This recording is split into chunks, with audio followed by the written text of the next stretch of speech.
Salam, Bapak Ibu, saudara-saudaraku, keluargaku yang kekasih, kita akan mendengarkan sabda Tuhan. Mari kita berdoa.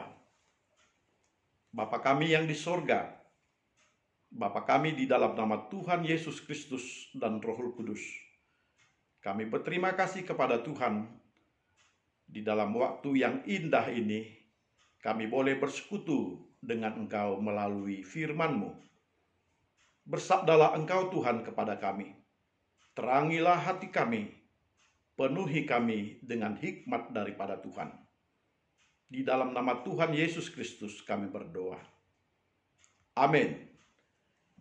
Bapak Ibu, saudara-saudaraku yang kekasih, firman Tuhan yang menjadi renungan bagi kita pada minggu yang berbahagia ini adalah dari kitab 1 Samuel pasal 8 ayat 4 sampai dengan 11. Saya membacakan kepada Bapak dan Ibu demikian sabda Tuhan kepada kita. Sebab itu berkumpullah semua tua-tua Israel. Mereka datang kepada Samuel di Rama dan berkata kepadanya, "Engkau sudah tua dan anak-anakmu tidak hidup seperti engkau. Maka angkatlah sekarang seorang raja atas kami untuk memerintah kami, seperti pada segala bangsa-bangsa lain." Waktu mereka berkata, "Berikanlah kepada kami seorang raja untuk memerintah kami." Perkataan itu mengesalkan Samuel. Maka berdoalah Samuel kepada Tuhan. Tuhan berfirman kepada Samuel, "Dengarkanlah perkataan bangsa itu dalam segala hal yang dikatakan mereka kepadamu. Sebab bukan engkau yang mereka tolak, tetapi akulah yang mereka tolak, supaya jangan aku menjadi raja atas mereka. Tepat seperti yang dilakukan mereka kepadaku sejak hari aku memimpin mereka keluar dari Mesir sampai hari ini, yakni meninggalkan daku dan beribadah kepada Allah lain. Demikianlah juga dilakukan mereka kepadamu. Oleh sebab itu, dengarkanlah permintaan mereka. Hanya peringatkanlah mereka dengan sungguh-sungguh dan beritahukanlah kepada mereka apa yang menjadi hak raja yang akan memerintah mereka." Dan Samuel menyampaikan segala firman Tuhan kepada bangsa itu yang meminta seorang raja kepadanya. Katanya, "Inilah yang menjadi hak raja yang akan memerintah kamu.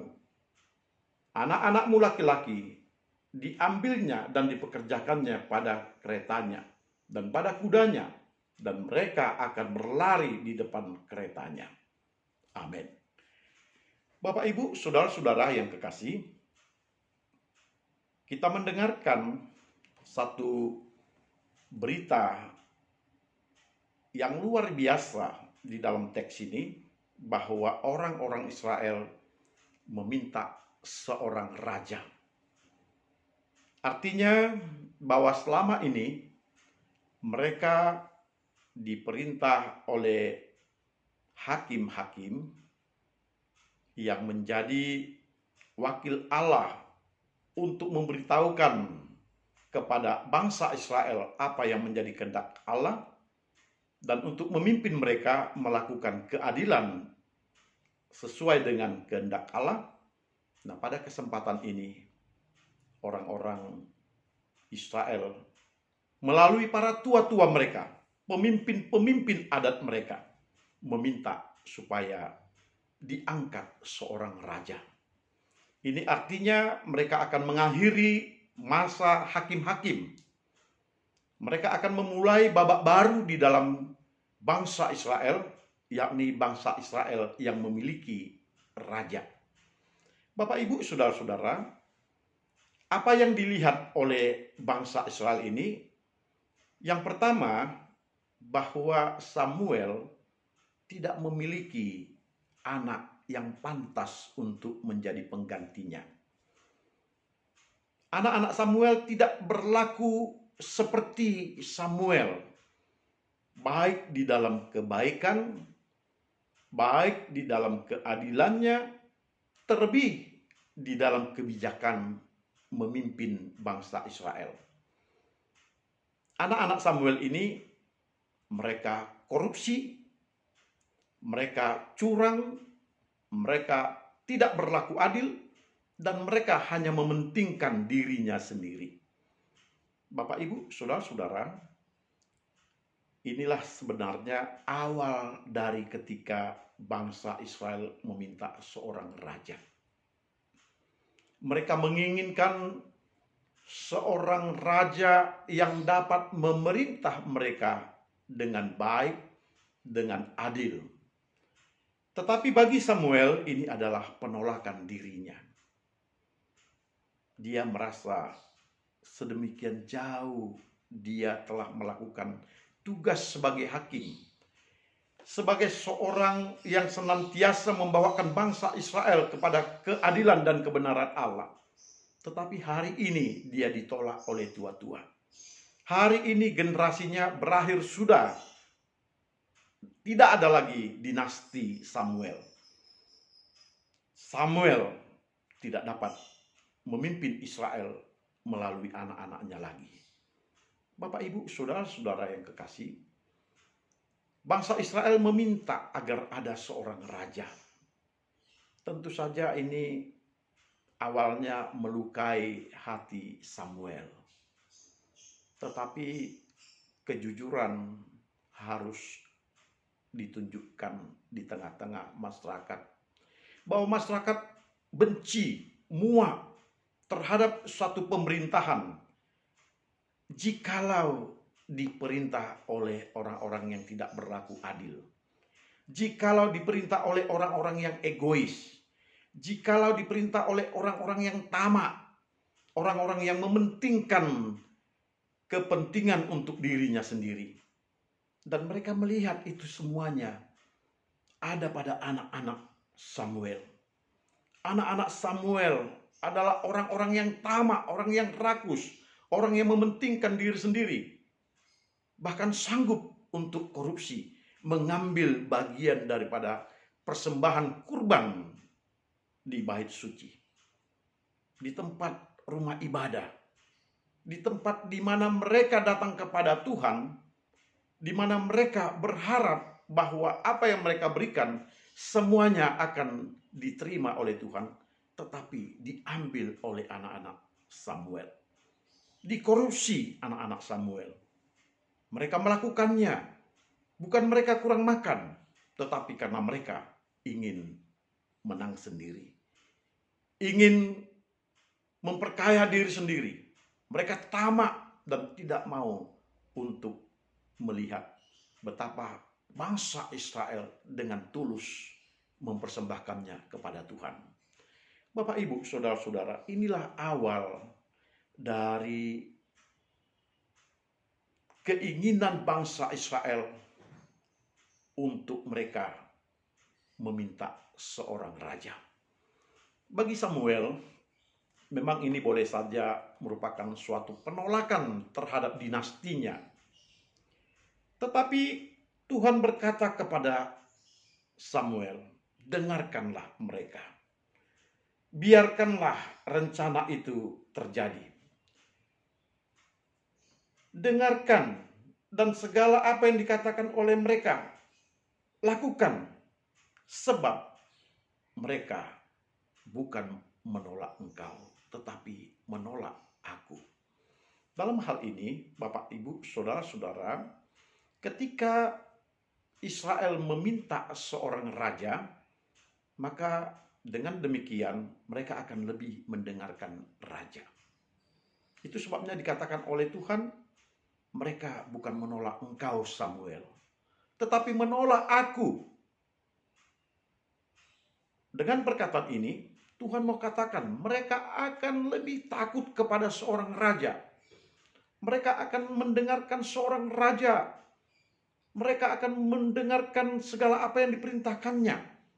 Bahkan mereka akan sangat takut untuk melawan raja tersebut. Karena raja akan memiliki kekuasaan yang sanggup untuk menjatuhkan mereka sanggup untuk merubuhkan, bahkan sanggup untuk membinasakan rakyat itu. Mereka akan lebih takut kepada raja kepada Tuhan. Inilah yang dikatakan oleh Tuhan. Mereka telah menolak aku. Dalam perkataan Tuhan, dia mengingatkan bahwa orang-orang Israel akan senantiasa hanya taat kepada raja. Sementara raja itu sendiri akan terus membawa bangsa Israel ini sesuai dengan kehendaknya.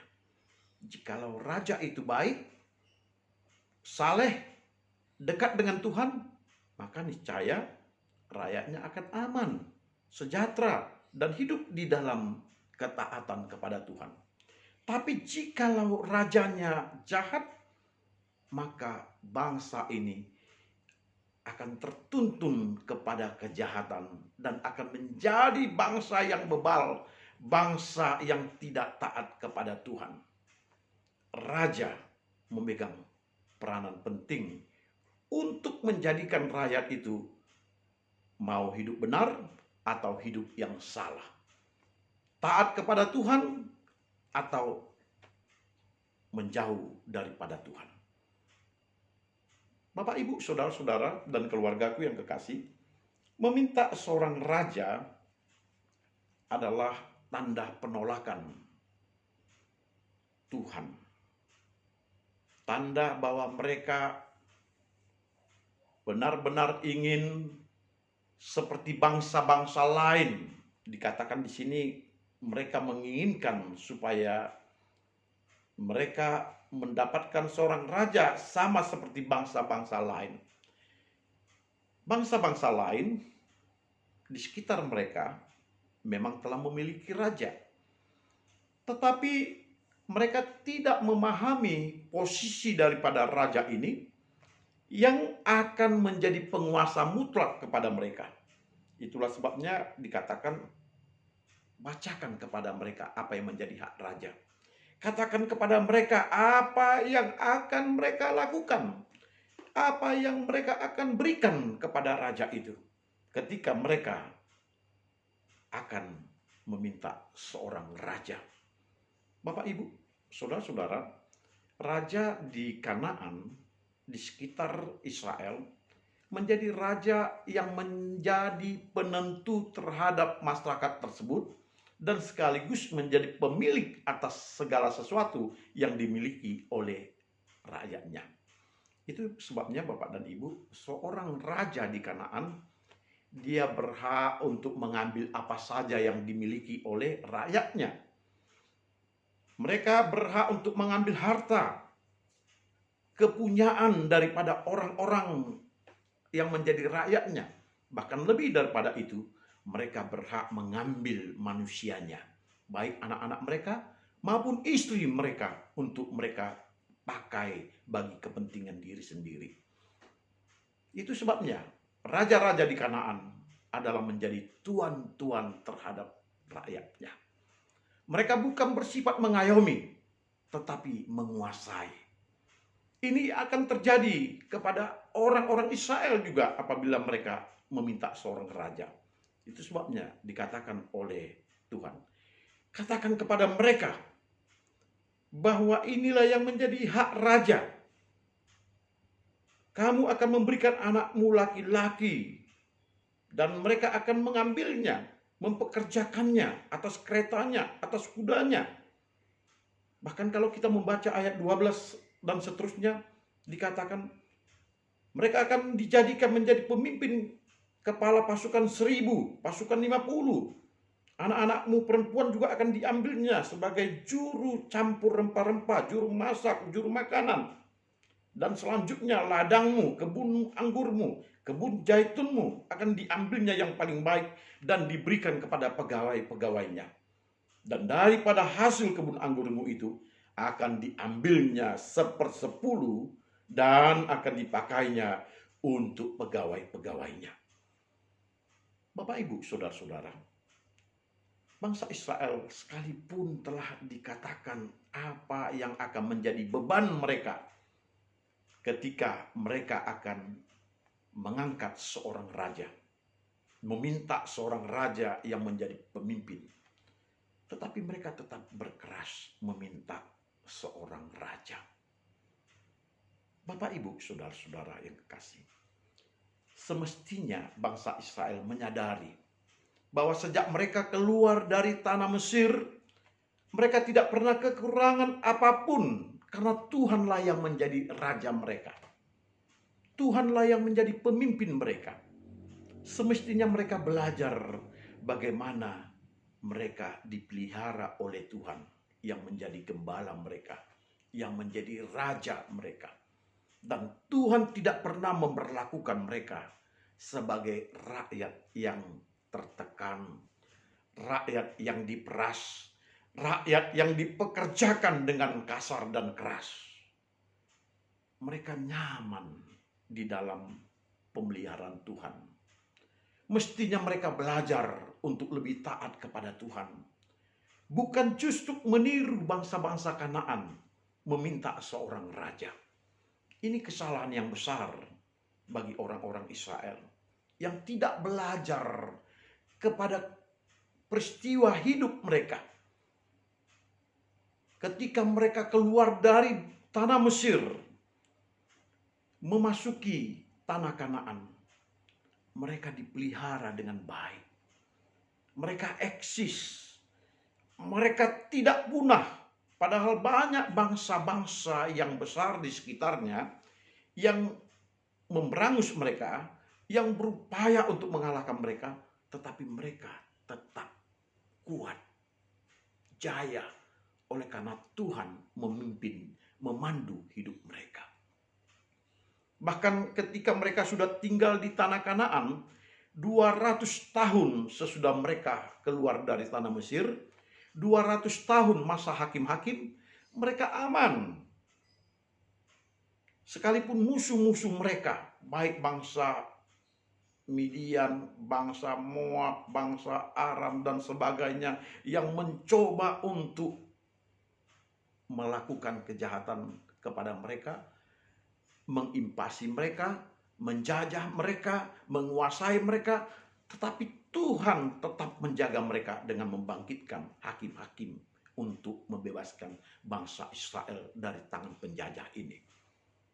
Apa yang kurang lagi? Tak ada. Semestinya mereka bersyukur bahwa sekalipun Tuhan tidak terlihat, tetapi nyata menjaga dan memelihara mereka. Sekalipun Tuhan datang melalui perwakilannya seperti para hakim, mulai dari zaman hakim-hakim sampai dengan hakim-hakim terakhir, yakni Samuel ini, mereka nyaman, mereka tetap eksis. Banyak bangsa yang besar ketika itu telah punah dan tidak ada lagi menjadi suatu bangsa oleh karena mereka tidak memiliki Allah seperti bangsa Israel.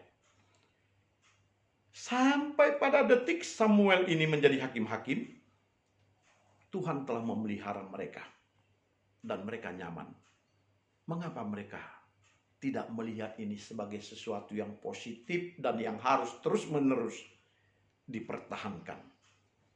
Bapak, Ibu, saudara-saudara, kita harus memahami kadang-kadang kebutuhan dan keinginan itu berbeda. Orang-orang Israel sebenarnya kebutuhannya aman. Tuhan telah mencukupkannya. Tuhan telah memelihara mereka. Tetapi keinginannya untuk menjadi sama seperti bangsa-bangsa yang lain yang memiliki raja, ini telah menyeret mereka kepada suatu keinginan yang salah. Keinginan yang justru akan menjatuhkan mereka. Keinginan yang menjauhkan mereka daripada Tuhan. Dan akhirnya mereka sendiri akan mengalami berbagai masalah. Karena raja yang mereka pilih selanjutnya akan menekan dan memeras mereka. Karena raja yang mereka pilih adalah seorang manusia yang mempunyai keinginan manusia. Mengapa mereka harus meninggalkan Tuhan sebagai Raja yang telah mengembalakan mereka dengan luar biasa? Bapak, Ibu, Saudara-saudara, mari kita memikirkan betapa banyaknya sebenarnya dalam hidup kita kebutuhan-kebutuhan yang sudah Tuhan cukupkan karena kita memiliki Tuhan sebagai Raja, sebagai Gembala, sebagai pemimpin kita. Ketika kita meminta kepada Tuhan, segala apa yang menjadi kebutuhan kita, Tuhan telah cukupkan. Dan Tuhan telah berikan kepada kita kenyamanan dan keamanan di dalam hidup. Kita masih eksis sampai sekarang ini. Bahkan saya meyakini kita akan tetap eksis sampai selama-lamanya ketika kita meminta kepada Tuhan agar Tuhan menjadi Raja kita, Gembala kita, pemimpin kita.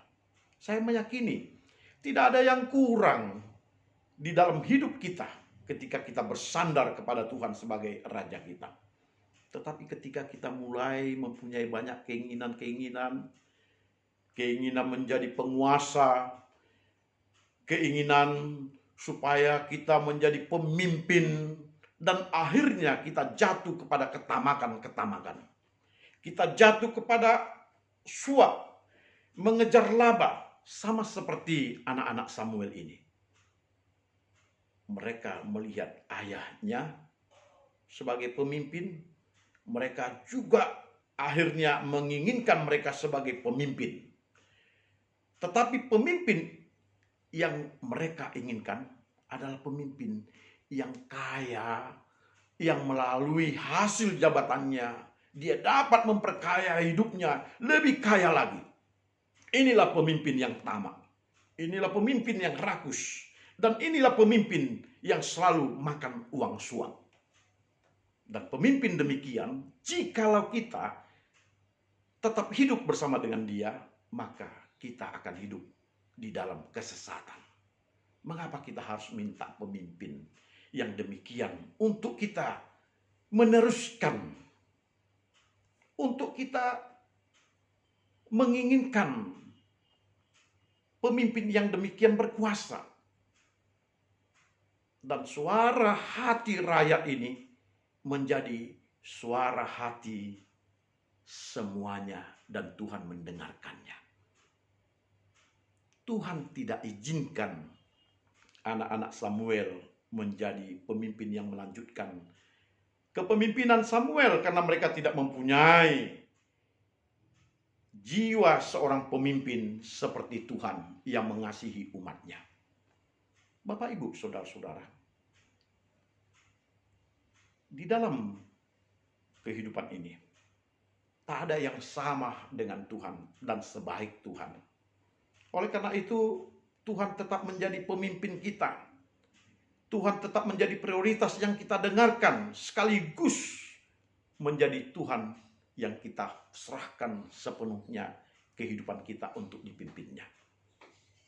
Ketika ada orang yang menghendaki pemimpin selain Tuhan, maka kita pahami pemimpin tersebut akan mengambil banyak dari kita, mengambil hidup kita, bahkan mengambil bagian yang paling penting, yakni kepercayaan kita kepada Tuhan, yang selama ini kita sudah bina dengan baik. Sama seperti orang Israel, mereka sudah membina hubungannya dengan baik, mereka sudah mengalami berbagai mujizat-mujizat, dan mereka sudah melihat bagaimana Tuhan itu memelihara mereka. Semestinya orang akan tetap bergantung kepada Tuhan. Tetapi ketika pemimpin-pemimpin ini tidak dapat memberikan pelayanan yang baik, maka banyak orang akan memberontak dan meminta agar ada pemimpin yang baru, agar berganti dari yang lama, agar mau memberikan pemimpin yang baru, yang dianggap mampu untuk membawa mereka kepada kehidupan yang lebih nyaman. Bapak, Ibu, Saudara-saudara,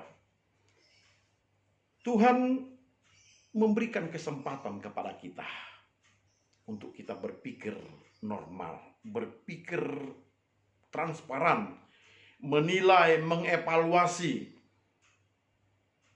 apakah selama ini hubungan kita dengan Tuhan itu bagus.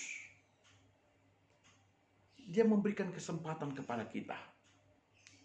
Dan ketika kita melihat bahwa di dalam hidup kita Tuhan tidak pernah berbuat jahat, oleh karena itu jadikanlah Tuhan menjadi pemimpinmu yang harus kau dengarkan. Lebih daripada pemimpin dunia, bahkan lebih daripada pemimpin gereja. Jikalau engkau melihat Tuhanmu itu sebagai Tuhan yang telah memberikan kepadamu kehidupan yang tak tergantikan oleh apapun, maka dengarkanlah Tuhan itu. Bukan pemimpin yang memikirkan dirinya sendiri. Bukan pemimpin seperti raja yang akan meminta persepuluhan, persembahan yang besar untuk dia. Dan yang akan mengambil anak-anaknya menjadi pekerja-pekerjanya. Pemimpin yang baik itu adalah seperti Tuhan. Dan kita melihat bahwa tidak ada sosok yang dapat menggantikan Yesus Kristus sebagai pemimpin yang terbaik, gembala yang terbaik. Sebab dia menuntun umatnya ke jalan kehidupan, menjaga umatnya agar tetap di dalam kenyamanan dan kesejahteraan, dan memberikan kepada umatnya keselamatan yang kekal dengan mengorbankan dirinya mati di kayu salib. Pemimpin yang terbaik adalah Yesus. Dia pola yang harus kita dengarkan. Di luar Yesus, kita tidak mendapatkan pemimpin yang memberikan nyawanya kepada kita. Bapak, Ibu, saudara-saudara yang kekasih, janganlah kita mencari pemimpin yang justru akan membawa kita kepada kebinasaan. Tapi biarlah kita mendapatkan pemimpin yang membawa kepada kedamaian, yang membawa kepada kehidupan yang damai bersama dengan Tuhan. Jikalau pemimpin tersebut membawa kita kepada kesesatan, tinggalkan dia. Tetapi biarkan kita hanya berpaut kepada Tuhan saja. Tuhan cukup untuk memelihara hidup kita. Dialah pemimpin yang baik. Dialah pemimpin yang akan memberikan nyawanya kepada kita. Dia tidak merampas apa yang kita punya dan tidak menekan kita. Dia Allah yang peduli kepada kita. Bapak, Ibu, saudara-saudara yang kekasih, Tuhan mempersilahkan orang-orang Israel mencari pemimpin, mencari raja, tetapi pada akhirnya mereka kehilangan raja itu. Ketika kita melihat sejarah Israel, maka Israel tidak memiliki lagi seorang raja ketika mereka sudah terbuang di Babel pada tahun 587 sebelum Masehi. Kerajaan Israel telah hancur. Mereka tidak memiliki seorang raja lagi. Dan akhirnya mereka sepenuhnya kembali kepada Tuhan. Kadang-kadang Tuhan mengizinkan kita mengalami berbagai kepahitan dan kehancuran untuk menyadarkan kita betapa hanya Tuhan yang baik. Semua manusia ini hanya memikirkan dirinya sendiri. Ketika dia menjadi pemimpin, dia hanya memikirkan dirinya sendiri. Oleh karena itu, biarlah hanya Tuhan saja pemimpin di dalam hidupmu, supaya engkau dapat nyaman. Karena Tuhan sanggup memberikan kepadamu bukan hanya kebutuhanmu, tapi keselamatanmu melalui kematiannya di kayu salib. Dia akan memberikan kepadamu keselamatan yang selama-lamanya. Amin. Salam.